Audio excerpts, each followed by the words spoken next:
Breaking news చూస్తున్నాం. H1B వీసాల పెంపుపై అయితే court తీర్పునిచ్చింది. ఇక ట్రంప్ కు అనుకూలంగానే ఈ తీర్పు ఉన్నట్టుగా తెలుస్తుంది. మొత్తానికైతే టెక్ కంపెనీలు దీన్ని సవాల్ చేస్తూ కోర్టును ఆశ్రయించాయి. H1B వీసాల విషయంలో $1,00,000 పెంపు విషయానికి సంబంధించి అయితే కోర్టును ఆశ్రయించాయి. అయితే వలసలను అరికట్టడానికే ఈ పెంపులు జరిగాయి అంటూ కూడా కోర్టు సమర్థించింది.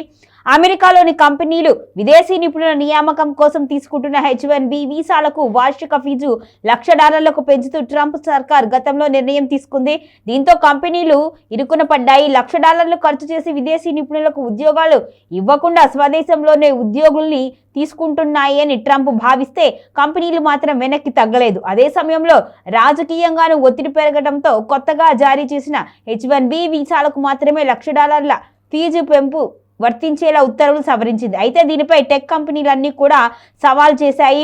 ఫీజులకు వార్షిక ఫీజు $1,00,000 వసూలు చేయడాన్ని సవాల్ చేస్తూ టెక్ కంపెనీలు కోర్టును ఆశ్రయించాయి. దీనిపై విచారణ జరిపిన అమెరికా జిల్లా న్యాయమూర్తి బెరిల్ హోవెల్ అధ్యక్షుడు డొనాల్డ్ ట్రంప్ తన చట్టపరమైన అధికారం పరిధిలోనే వ్యవహరించి వీసా ఫీజును భారీగా పెంచాలి అని ఆదేశించారు అని తెలిపారు. ఇక వలసలను అరికట్టడానికి అమెరికా కార్మికుల నియామకాల్ని పెంచడానికి చేస్తున్న ప్రయత్నాల్లో ఇది భాగము అని ఆయన తేల్చి చెప్పారు. అయితే H1B వీసా పెంపు విషయంలో చట్టపరమైన సవాళ్లు కొనసాగుతున్నప్పటికీ కూడా ట్రంప్ సర్కార్ మాత్రం వీటి వసూళ్లను కొనసాగించేందుకే ఈ తీర్పు అనుమతిస్తుంది.